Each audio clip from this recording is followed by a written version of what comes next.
secara struktur, tetapi ada jiwa perubahan.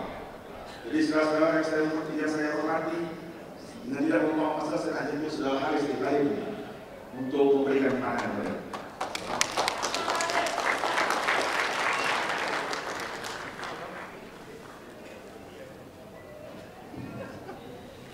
Bismillahirrahmanirrahim. Assalamualaikum warahmatullahi wabarakatuh. Salam sejahtera. Terlebih dahulu saya mengucapkan banyak-banyak terima kasih kepada organizers atas kesudian bagi saya untuk menyampaikan pandangan saya. Walaupun topik dia ala tuju reformasi, saya mohon izin untuk lari sedikit daripada topik, memandangkan apa yang telah disentuh oleh saudara saya Suhib pada tadi. Ini berkenaan dengan penyertaan Tun Dr. Mahathir pada hari ini. Pada tahun lepas ketika deklarasi rakyat dilancarkan, saya telah diminta untuk menandatangani. Saya telah menolak.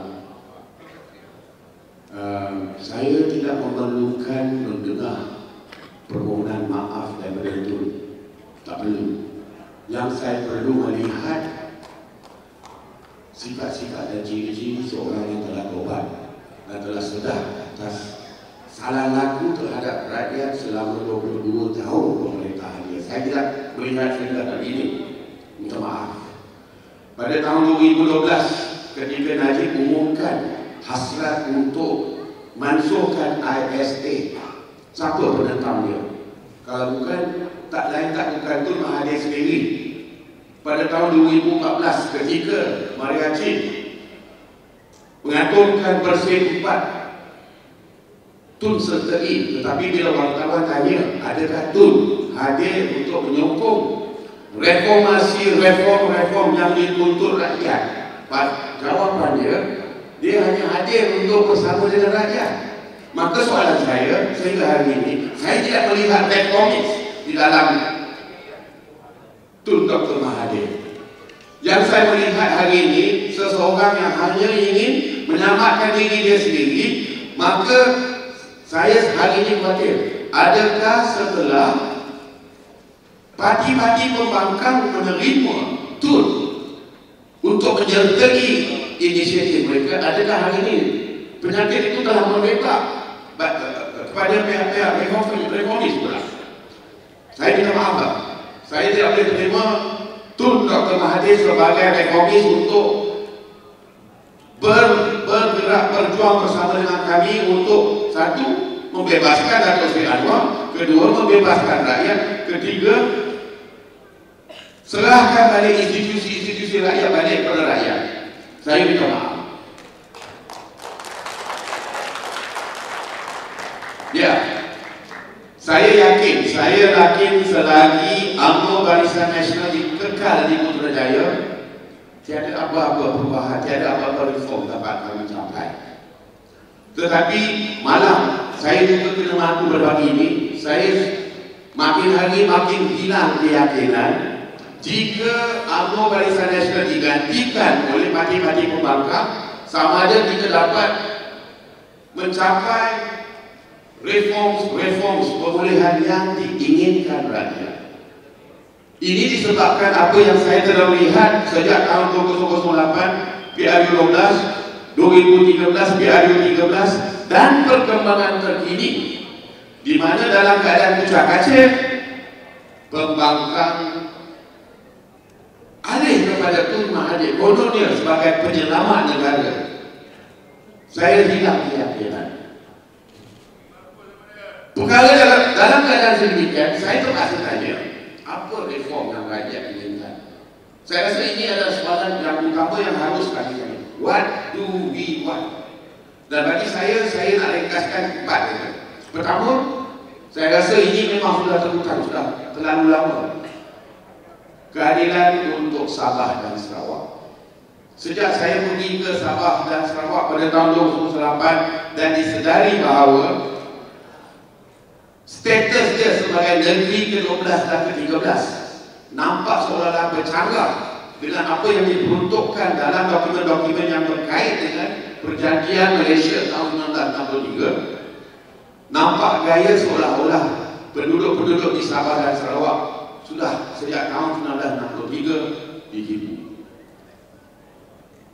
Saya sudah sekian lama mencadangkan jika ada perubahan di Putrajaya, yakni a change in regime, apa yang harus dilakukan adalah untuk menubuhkan satu RCI, Royal Commission of Inquiry. Kalau tidak dapat ditubuhkan Royal Commission, kita tubuhkan Rakyat Commission of Inquiry untuk menentukan apa yang telah dipersetujui pada tahun 1983.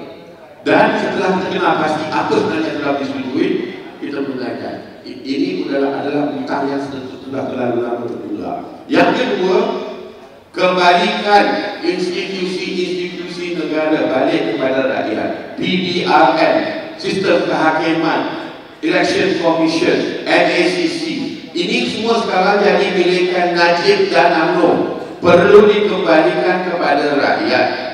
Yang ketiga, undang-undang yang zalim dimasukkan, khususnya Printing Press and Publication Act. Jika media sudah dibebaskan, saya yakin dalam masa satu generasi rakyat akan mula sedar betapa sangat sudah ditipu atas dasar isu perkauman.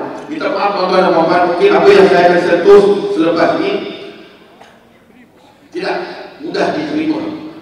Saya telah kaji perlembagaan, saya telah kaji Lead Commission Report, saya telah kaji white documents, white papers sebelum wujudnya perlembagaan. Frasa Bumi Putra tidak wujud di dalam perlembagaan. Bermakna pemecahan rakyat, bumi bukan bumi, adalah satu rekaan selepas merdeka.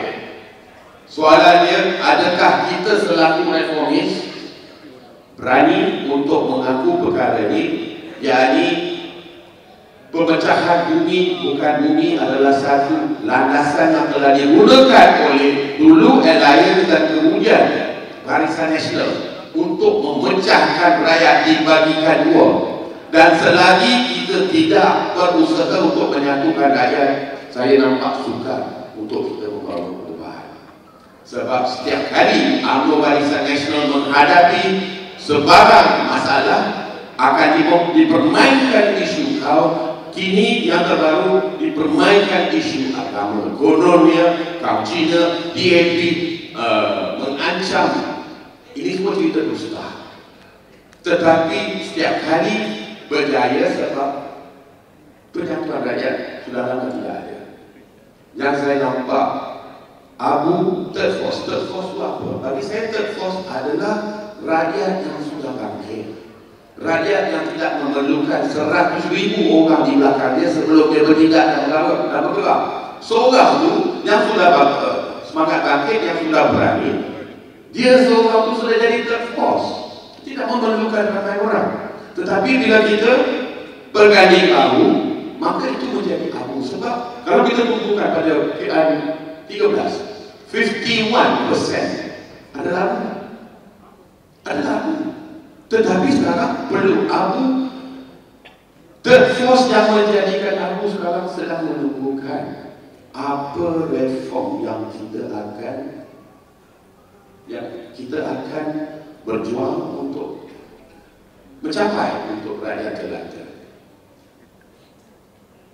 Masalahnya kita menunggu parti pembangkang untuk sediakan untuk menyampaikan kepada rakyat, what is your reform agenda? Tak melihat. Dulu ada Pakatan punya platform, tapi sehingga hari ini Pakatan sudah tidak ada. What is the opposition party going to offer us? Dan sekiranya kita menunggu dan tidak mendapat semalam, saya mencadangkan reform agenda sepatutnya datang daripada rakyat, daripada reformis. Sekian, terima kasih. Assalamualaikum warahmatullahi wabarakatuh.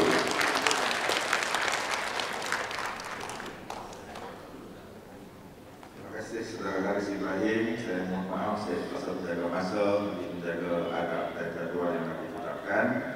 Saudara-saudari yang saya muliakan,